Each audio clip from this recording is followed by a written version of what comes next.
cancionero y romancero de ausencia, todos estos especialistas que he citado lo definen como un diario íntimo, y efectivamente es lo que él expresa desde su experiencia autobiográfica ya en la cárcel, los últimos y dificilísimos años de su vida, entre el final de la Guerra Civil y la muerte en 1942.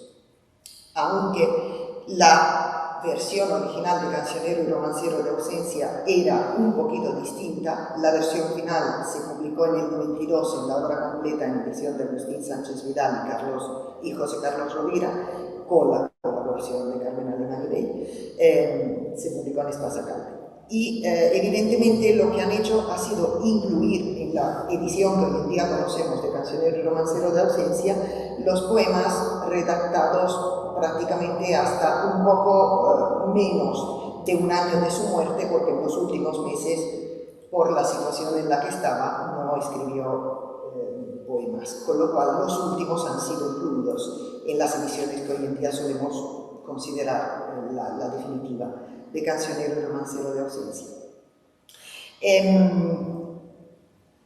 Son los poemas, entonces, los originales eran los poemas escritos entre el 38 y el 39, que fueron entregados a Josefina Marrisa, la mujer de Miguel Hernández, con el título de Cancionero y Romancero de Ausencia. Se cogió el mismo título y se amplió el contenido. Diario íntimo en que evidentemente las ausencias en plural son varias. Por supuesto, la ausencia estando en la cárcel de la mujer y del hijo, como se sabe, el primer hijo que se había muerto, Manuel Ramón, y el segundo vivo, Manuel Miguel, en el que deposita sus esperanzas, pero también, obviamente, y la más grande de las ausencias, la ausencia de la libertad, que de nuevo deposita la esperanza de la libertad en el hijo. Estas ausencias son personales, por eso se habla de diario íntimo. Pero realmente lo que nos cuenta la voz poética, puesto que aunque se habla en primera persona, el poeta nunca puede confundirse con el sujeto poético, la voz poética, llega a la dimensión universal de dramatismo de la situación, de todo lo que conllevó la guerra y luego la dictadura, el comienzo de la dictadura. Esa dimensión autobiográfica, bueno, tengo aquí los fragmentos, pero no los voy a citar para no detenerme mucho, la subrayan prácticamente todos los especialistas, desde Concha Sardoya a Carlos Bolsoño, a Alemán Bey, a Puccini, a Morelli, a todos los que han escrito sobre Cancionero y Romancero de Ausencia y concretamente sobre Miguel Hernández. Y sin embargo, efectivamente, se habla de, en algunos estudios y concretamente en el de José Carlos Rovira, de un simbolismo renovado que es el que pasa de la dimensión del diario íntimo, supuestamente autobiográfica, a la dimensión universal. Y esto sí lo voy a citar porque escribe José Carlos Rovira: la reafirmación del propio mundo personal en el interior de un contexto histórico que se destruye es la clave última de la comprensión de la obra. Con la perspectiva de un diario poético podremos enfocar también el material textual que Hernández crea, diario en cuanto aparecen referencias continuas a lo que el poeta está viviendo, recuento probable de reacciones y sensaciones que la ausencia, la clave constitutiva del cancionero, le provoca, etcétera, etcétera. En pleno desarrollo de algunos símbolos anteriores y muy frecuentes, el viento, el rayo, la piedra, la lluvia, y veremos otros, con las matizaciones nuevas que estos adquieren ahora, es producto de una afirmación del propio mundo poético en una circunstancia que lo puede destruir. Me he saltado otro fragmento. Recoger el propio mundo, reenfocarlo en imágenes y recuerdos, es recuperar una conciencia intertextual que unifica la producción, que hace a esta, de ahora, sucesora imprescindible de todo lo anterior. Y de todo lo anterior, ya había dicho el mismo Carlos Rovira y otros, ya habían dicho que existía ahí ese paso de lo privado a lo universal a través de la dimensión de la intrahistoria, que obviamente es la misma a la que enfocó Miguel de Unamuno en torno al casticismo y luego también Mariano José de Larra, etc., según la que lo que no se cuenta de la historia es exactamente lo que luego construye la verdadera historia. Pues según José Carlos Rovira, lo que ocurre con el diario último de Miguel Hernández es justamente eso, y evidentemente estoy totalmente de acuerdo. De acuerdo con este concepto unamuniano, Cancionero y romancero de ausencia no deja de dar cuenta de ese sufrimiento del pueblo español, no tanto de Miguel Hernández, sino colectivo, que aquí evidentemente se vuelve lucha íntima. Sin embargo, la suya es la de un preso de la dictadura, no es la suya como persona individual. La de su mujer, pues lo mismo, como la mujer que se queda sin el marido y tiene que alimentar y crecer a un hijo en plena pobreza y con las consecuencias de todo lo que conlleva tener a un marido disidente que había luchado en el Frente Republicano. Así que, por ejemplo, empezando por el primer poema, los versos de guerra. En los versos de guerra el conflicto ya no es nada personal, no es el de su mujer, es el de todas las madres que llevan en su vientre un hijo y tienen miedo, lo que no debería porque no es natural. Leamos el poema y luego vemos algunas cosas y a medida de que vayamos avanzando me voy metiendo en intertextualidades porque los símbolos, he cogido un número determinado de símbolos, si no lo terminaría nunca, con lo cual los vamos viendo en los distintos poemas. Este poema me gusta porque los nombra casi todos, los que luego veremos. Todas las madres del mundo ocultan el vientre, tiemblan y quisieran retirarse a virginidades ciegas, el origen solitario y el pasado sin herencia. Pálida, sobrecogida, la fecundidad se queda. El mar tiene sed y tiene sed de ser agua la tierra. Alarga la llama el odio y el amor cierra las puertas. Voces como lanzas vibran, voces como bayonetas, bocas como puños vienen, puños como cascos llegan, pechos como muros roncos, piernas como patas recias. El corazón se revuelve, se atorbellina, revienta. Arroja contra los ojos súbitas espumas negras. La sangre enarbola el cuerpo, precipita la cabeza y busca un hueco, una herida, por donde danzarse afuera.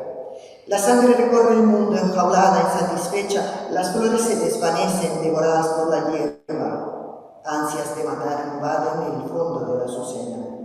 Acoplarse con metales, todos los cuerpos anhelan. Desposarse, poseerse de una terrible manera. Desaparecer. El ansia general creciente reina. Un fantasma de estandarte, una bandera quimérica, un mito de patrias, una grave ficción de fronteras. Músicas exasperadas, duras como gotas, huellan la faz de las esperanzas, de las entrañas tiernas. Crepita el alma la ira, el llanto relampaguea. ¿Para qué quiero la luz si tropiezo con tinieblas? Pasiones como clarines, coplas, trompas que aconsejan devorarse ser a ser. Destruirse piedra a piedra, relinchos, retumbos, truenos, salivazos, besos, ruedas, espuelas y espadas locas abren una herida inmensa. Después el silencio, mudo de algodón, blanco de vendas, cárdeno de cirugía, mutilado de tristeza. El silencio y el laurel en un rincón de osamentes. Y un tambor enamorado como un vientre tenso suena detrás del innumerable muerto que jamás se aleja. Evidentemente se abre y se cierra el poema con el diente del vientre de la madre, que es el más alto grado de amor. Este poema obviamente habla de amor. Las madres, desde la primera estrofa, tienen miedo a hacer lo que es más natural para una mujer, que sería tener hijos, porque el odio prevalece. En el mar no me detengo, pero ya ahí está el mar, otro símbolo recurrente en Miguel Hernández. Y los elementos de la guerra se van describiendo en las siguientes estrofas paralelamente a las partes de los cuerpos. Lanzas, bayonetas, puños, cascos, muros, bocas, puños, pechos, piernas. El cuerpo en el que la guerra tiene inevitablemente sus consecuencias, directas o no. En el del miedo de la madre, evidentemente, no es una consecuencia directa de la herida literalmente, pero es otro tipo de herida. Y al final, las mujeres, como los hombres, terminan enlutadas, con ese negro del final de la segunda estrofa, que además se presenta como espumas negra, algo que se difunde rápidamente. evidentemente no son las heridas reales del cuerpo, sino las heridas psicológicas que deja la guerra. Consecuencias que además tienen un papel fundamental en una de las otras palabras que volverán, que analizaremos con otra intertextualidad, que es la herida, exactamente esa herida. Volveremos cuando sea más pertinente, obviamente, para no intentar intertextualidades. Aquí lo que tenemos es esas ganas de destruirse, de destruir y de destruirse, porque esa espuma negra que se difunde, al final la consecuencia que crea es justamente esa. Y sin embargo, en la estrofa de La sangre recorre el mundo, esta, sí, la tercera, vemos ese lenguaje que procede del campo de la naturaleza, que sigue siendo positiva y sin embargo incluso esa naturaleza contaminada impacta inocente e ingenua, porque la naturaleza nada tiene que ver con el odio, víctima también de la misma guerra, de las mismas ansias de matar, de ese deseo de acoplarse con los metales, de herir o dejarse herir. Y desaparecer abre la palabra siguiente para contrarrestar esa ilusión de la que habla la estrofa, que es la ilusión de un posible triunfo que no es más que una ficción. La muerte, la desaparición, es el único verdadero fin. Y luego tenemos, evidentemente, la música como metáfora concreta de las pasiones impetuosas provocadas por la guerra, que se contrapone al silencio que vendrá después. Y sin embargo, aquí lo que me interesa, porque son los símbolos que veremos luego, es la contraposición de luz y tiniebla. ¿Para qué quiero la luz si tropiezo con las tinieblas? La impotencia de la luz, cuando la luz sabemos perfectamente, aunque no solo, que es lo positivo contra la oscuridad, sobre todo si se describe con las tinieblas como negativo. Pero lleguemos a la intertextualidad que quería subrayar aquí. Estos son adelantos de las que vamos a ver después. Viene la estrofa siguiente. En la estrofa siguiente, donde habla de nuevo de ese devorarse, destruirse, etc., tenemos un juego, y concretamente...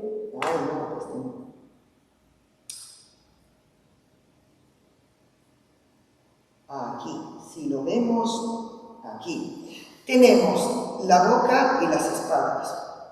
Pasa algo, eso remite a algo, a espadas como labios de Vicente Alexander.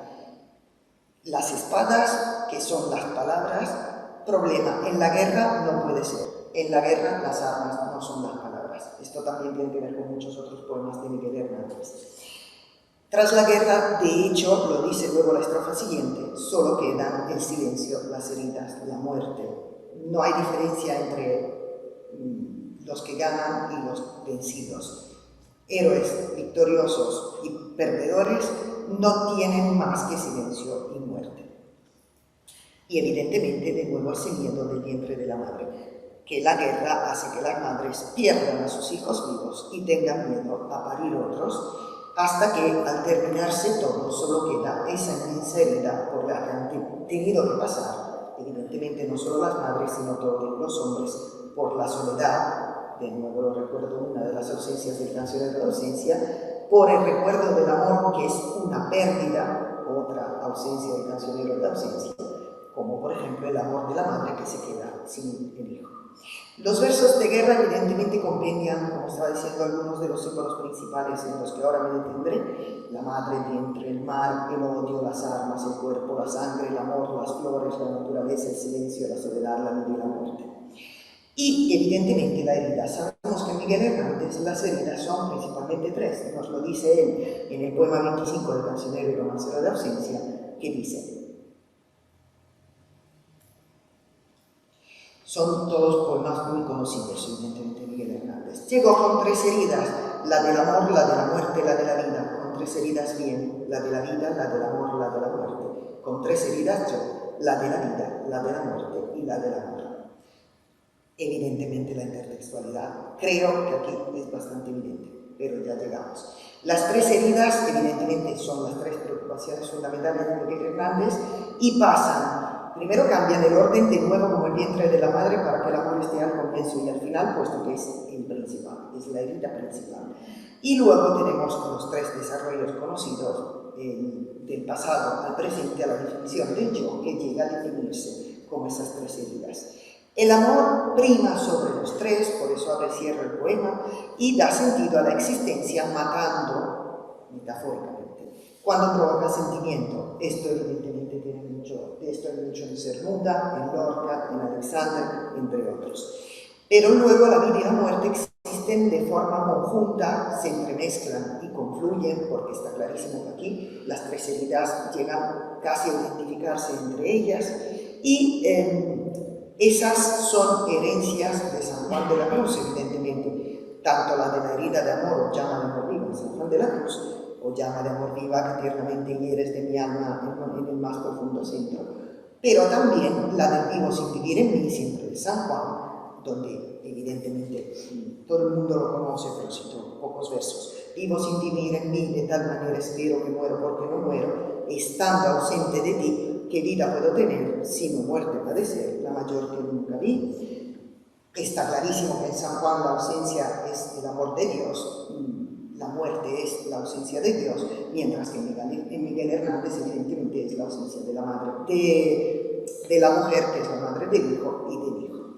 Pero aquí las herencias de Miguel Hernández creo que son bastante evidentes, como para llamarlas intertextualidad, es que no estamos muy de acuerdo en este concepto, como para llamarla intertextualidad en el sentido de que le da Cristeva, de que le da Bach y de que también Genet como transtextualidad, es decir, las herencias, además de las literales y de las formales, son también lo que Lockman llama el lenguaje, el código de la tradición, que no es solo el lenguaje, es también la herencia de ciertos conceptos y ciertas imágenes que se repiten, reelaborada cada vez en cada poeta de una manera nueva y que pueden actuar de forma consciente o inconsciente, aunque dudo mucho que Miguel Hernández estuvieran ahí de forma inconsciente. Creo que están de forma consciente, puesto que estamos frente a un poeta que ha ido reutilizando la tradición en todas sus obras anteriores, queriéndolo y dejándolo patente.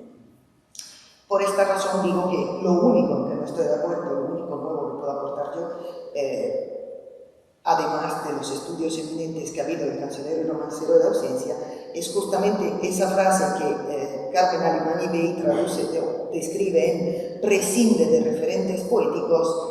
Pues en ese sentido yo no estoy de acuerdo, porque todo el trasfondo de esa red de la que hablaba el profesor Meira está ahí, sigue estando ahí, simplemente ha llegado a un nivel de profundidad mayor, con lo cual las ha trabajado más.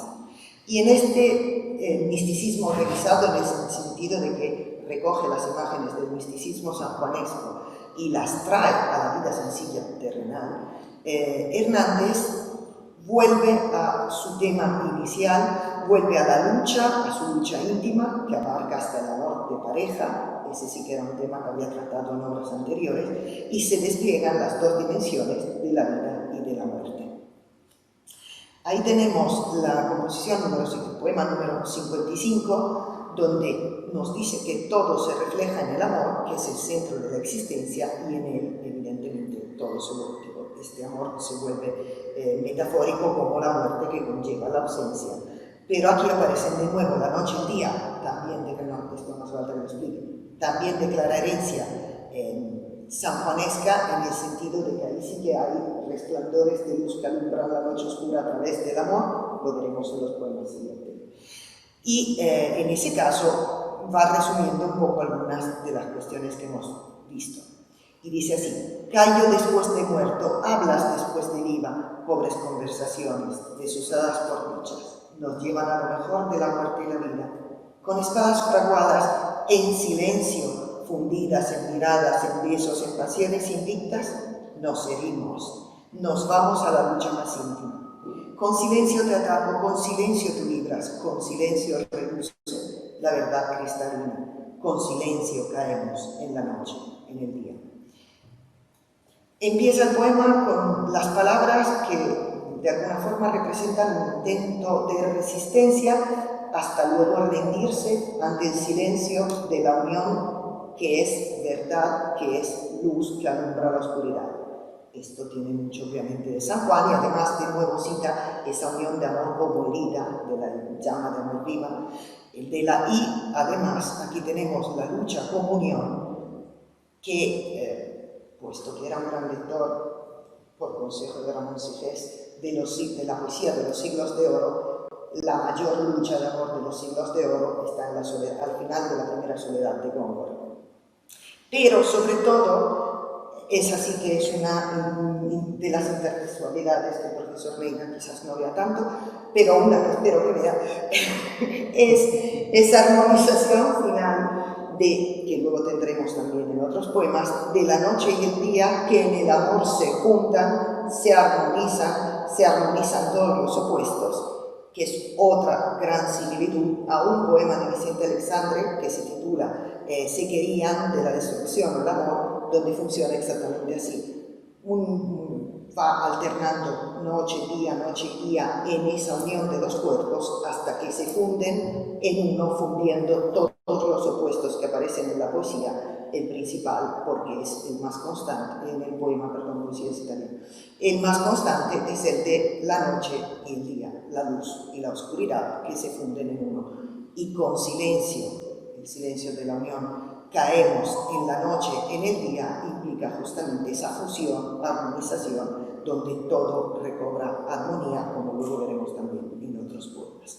Evidentemente todo esto, si empezamos con la primera referencia de los labios como espadas, que Miguel Hernández eran los besos y las espadas, lo dice.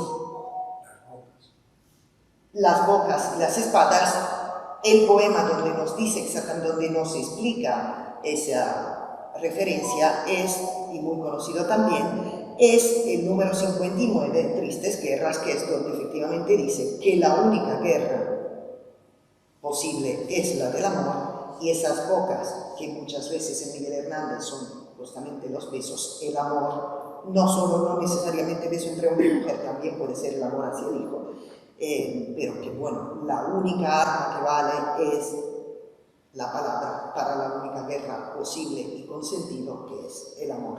Otro poema conocidísimo que después de lo que hemos dicho no necesitará ningún tipo de explicación. Tristes guerras si no es amor la empresa, tristes, tristes.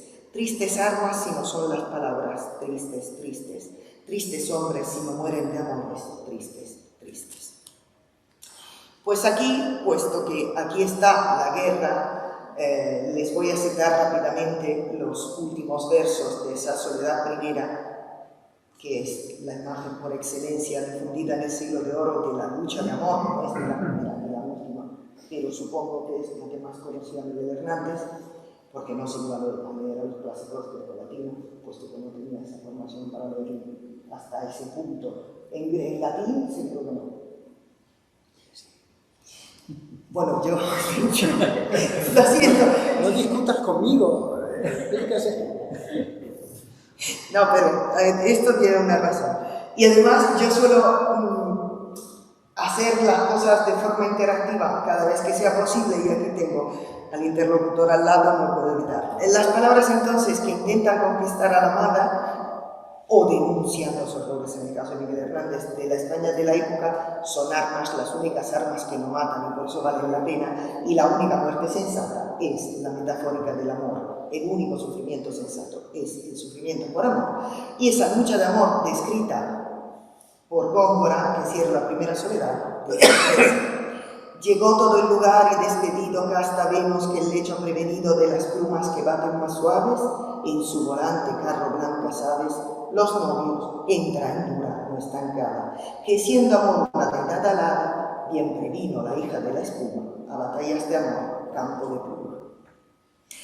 Como hemos visto, ese diario de la desolación compuesto en la cárcel devuelve sí la dura verdad de Miguel Hernández, y sin embargo lo que devuelve son emociones que muchos hombres y mujeres podían compartir en esa época, y sobre todo no son solo las negativas, hay muchas emociones positivas y hay muchos mensajes de esperanza.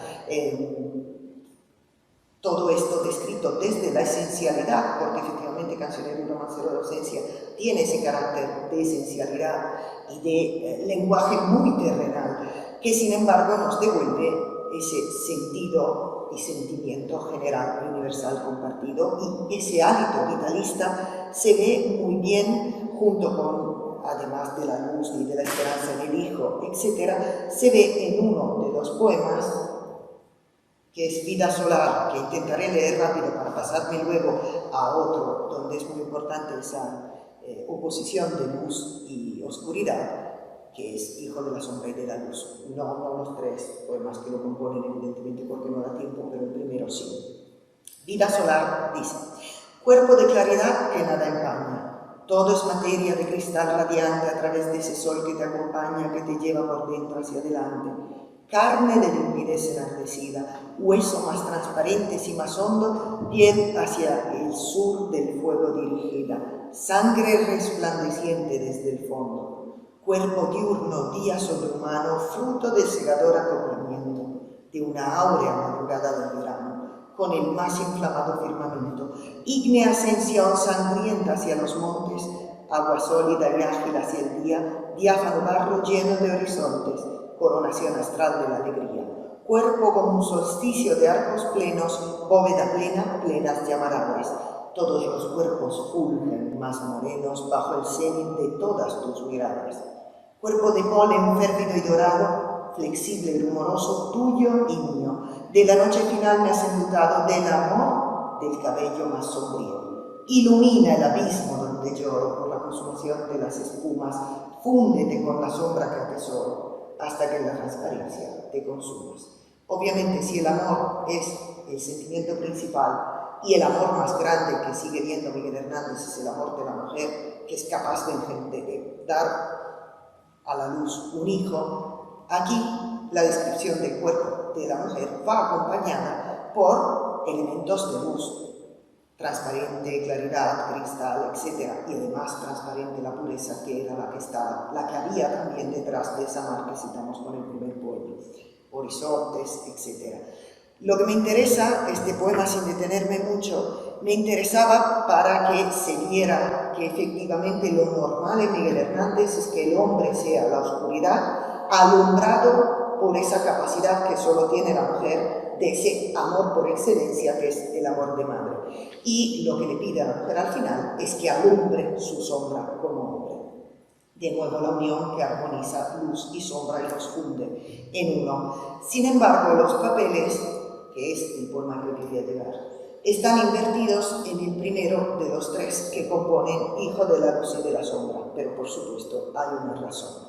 Evidentemente, en esta composición tripartita, que no vamos a leer entera, solo vamos a leer entera la primera y dos estrofitas de la segunda, la mujer es la oscuridad y el hombre es la luz. Luego en la segunda vuelve cada uno a su lugar, es decir, el hombre a la oscuridad y la mujer a la luz. Pero aquí sí, porque hay una referencia que llega desde más atrás y que tiene que ver con ni siquiera es un símbolo, es un arquetipo, como decía Mircea Eliade, como mucho más reciente dijo Jung, de la luna y del papel que tiene la luna. Evidentemente Miguel Hernández estaba acostumbrado en su infancia al campo, la luna influye en los cultivos, en cuanto parían los animales, y todo eso lo sabe muy bien, razón por la que cambia, invierte los dos papeles. Y dice así, en la primera que se titula, la primera de las tres de Hijo de la Luz y de la Sombra, que se titula El Hijo de la Sombra. Eres la noche, esposa, la noche en el instante mayor de su potencia lunar y femenina. Eres la medianoche, la sombra culminante donde culmina el sueño, donde el amor culmina. Forjado por el día, mi corazón que quema lleva su gran pisada de sol a donde quieres, con un solar impulso, con una luz suprema, cumbre de las mañanas y los atardeceres. Daré sobre tu cuerpo cuando la noche arroje su avaricioso anhelo de imán y poderío.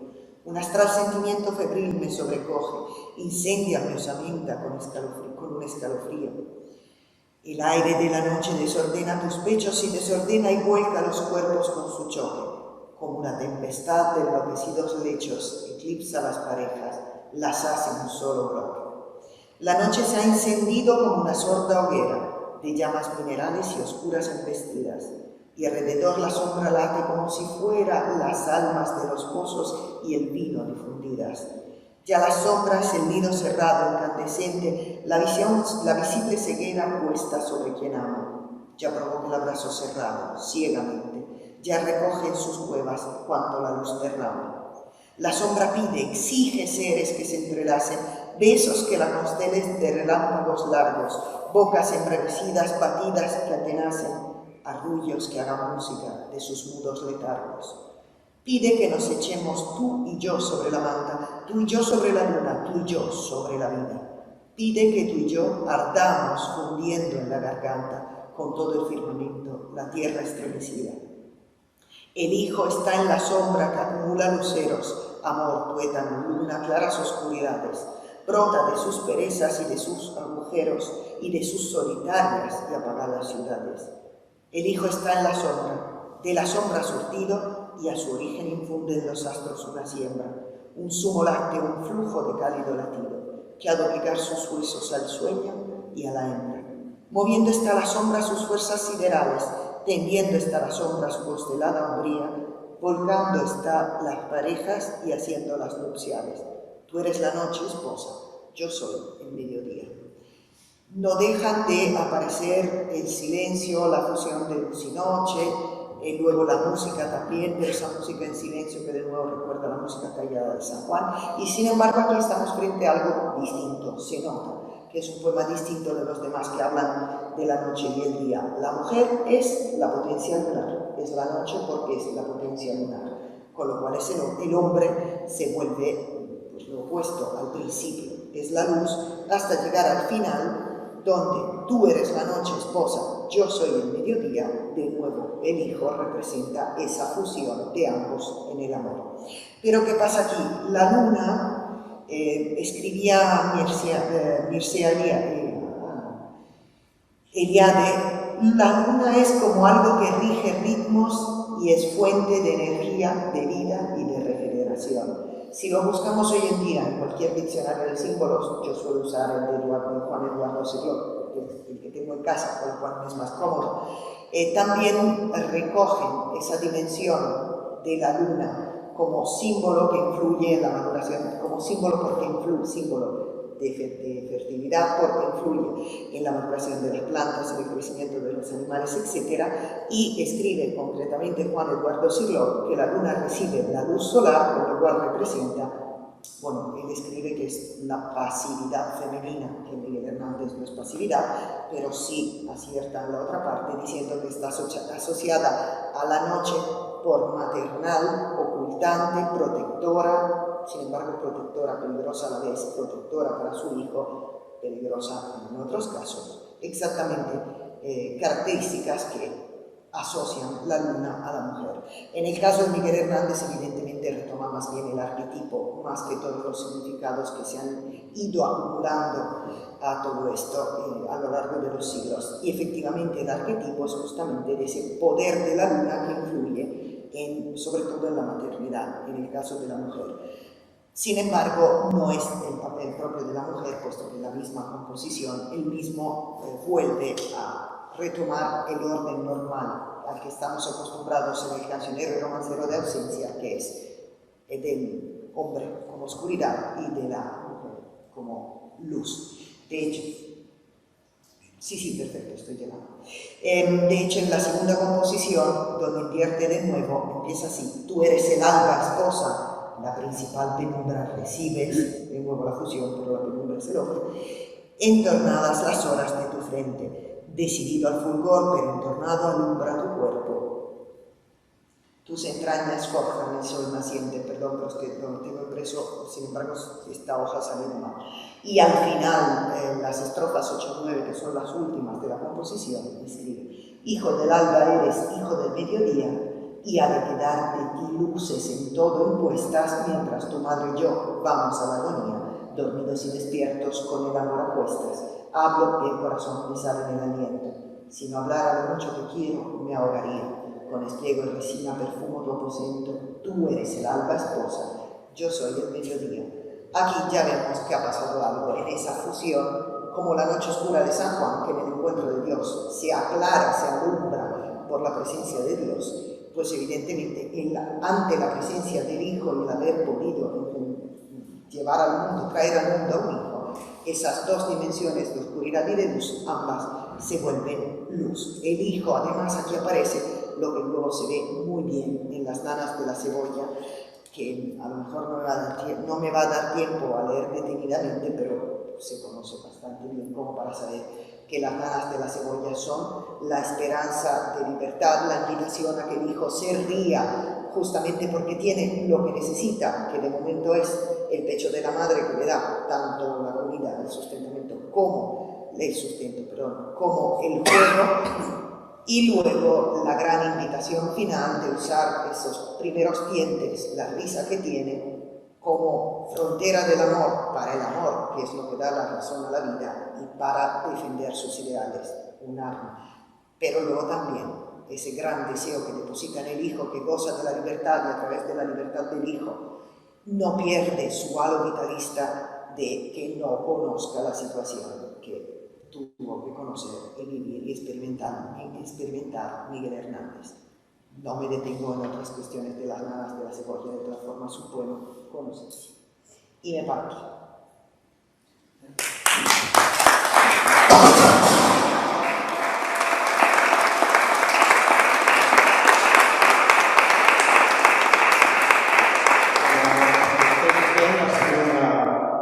Magnífica conferencia, una aportación llena de sensibilidad y de capacidad de penetración en el texto hernandiano.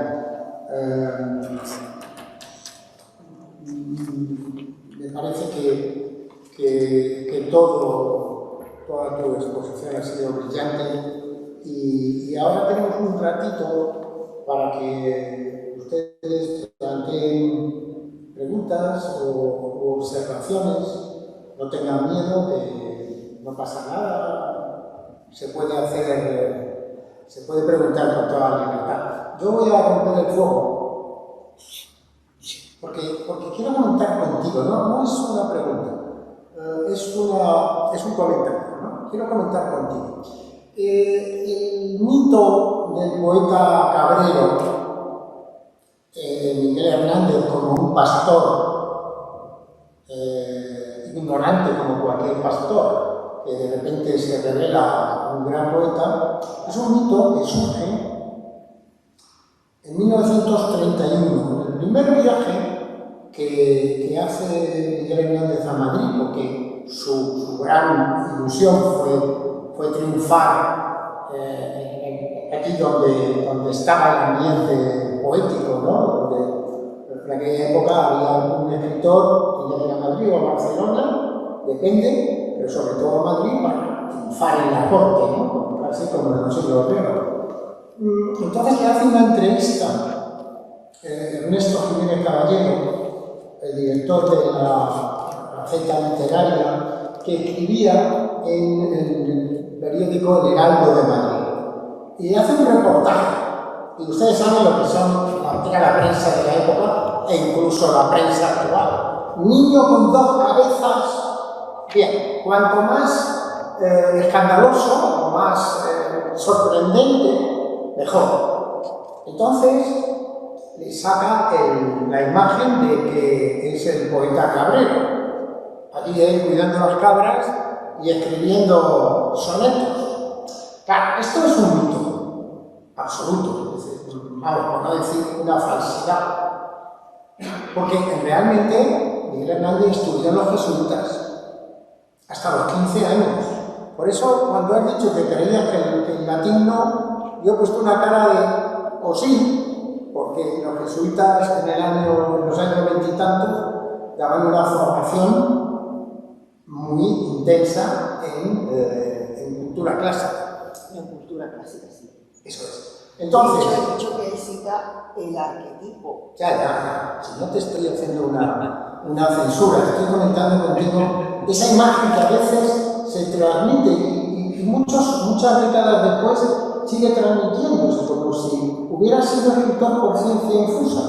Y no, claro que conocía a los clásicos, claro que conocía a Góngora y a San Juan y a Santa Teresa, que también utiliza el libro Sin vivir en mí, obviamente, ¿no? Miren, el primer libro de Miguel Hernández, Perito en Lunas, es el estilo de tan seguidor de Góngora y que gracias a que se conservó un ejemplar del libro donde él había escrito el título de cada una de las octavas, la estrofa en que Góngora escribió las soledades, podemos interpretar bien qué quiere decir cada poema. Porque si no hubiéramos conservado ese ejemplar, estaríamos todos discutiendo qué quiere decir. Es decir, lo pongo como ejemplo de escritura muy conocedora del Góngora más difícil, más cultural, ¿no? Sí, por eso digo que seguramente la forma de lucha de amor más conocida por Miguel Hernández fue, no soy yo que me he echado hacia atrás, seguramente la forma más conocida, forma poética, más conocida de la lucha de amor de Miguel Hernández era la primera, porque evidentemente a eso me refería cuando digo que las primeras obras se ceñían cada una a un clásico del siglo de oro, al final funciona así. Claro, por eso no creo yo que fuera por influjo de Ramón Sige, de su amigo, el intelectual Oriolano, el que él leyera los clásicos. Yo creo que él leyó los clásicos desde su formación en los jesuitas. Claro, los jesuitas, como veían que era un alumno muy brillante, querían que siguiera estudiando. Y el padre, que era tratante de ganado, de que tenía un rebaño de cabras, muy bestia, dijo que no, que su hijo no seguía estudiando, que su hijo lo que tenía que hacer era menos Góngora y más cabras. Y lo puso a cuidar el rebaño que era del padre, es decir, tampoco eran de una miseria absoluta, ¿no? Hay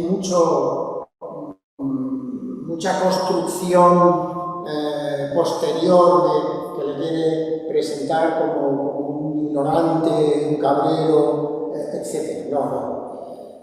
Es decir, era una persona de una formación literaria extraordinariamente importante. Sí, yo cuando me refería al amigo Sige, más que nada porque por lo que tengo entendido es que luego cuando no podía seguir estudiando por el padre era lo que le proporcionaba físicamente los libros.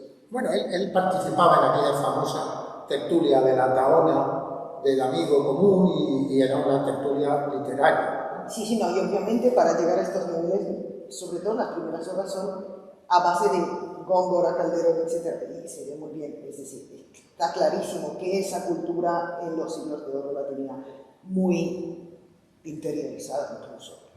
Claro, escribe un autosacramental. A eso me refiero. Así que o conoce muy bien la literatura clásica española, o conoce muy bien la literatura clásica española, o no se puede escribir un autosacramental en el año 35, ¿no? Por ejemplo, 34. Y el rayo que no cesa es muy elegía García Sierra. Y el rayo que no cesa es un libro de sonetos. También, por eso te digo. Claro, o sea, yo insisto en esto porque esa imagen de pastor, creo que distorsiona mucho la realidad histórica de lo que fue Miguel Hernández, ¿no? Pero explica ciertas imágenes. Claro, no poeta pastor, pero sí poeta que usa imágenes que proceden del campo. Gracias. Que usa imágenes que proceden del campo, solo él, por haberlas vivido, las podría usar. En ese sentido, sí, yo jamás lo discuto, porque yo juzgo de cómo escribe, y cómo escribe, no solo de gran cultura, es que es un tipo de escritura que tiene mucha lectura por detrás. Uno que lea poesía por su cuenta, o porque se lo mandan los profesores, un poco cambia. Lo importante es que la conozca muy bien para poder escribir poesía de calidad. Muy bien. ¿Alguna pregunta? ¿Alguna observación? ¿Alguna protesta? No, mira, pues nos hemos hablado. ¿Ninguna protesta? Entonces no lo he dicho tan mal. No, hombre. Ha sido fantástico. Muchas gracias, Marina, por habernos dado esta lección de poesía y de interpretación de los textos. Ha sido magnífica.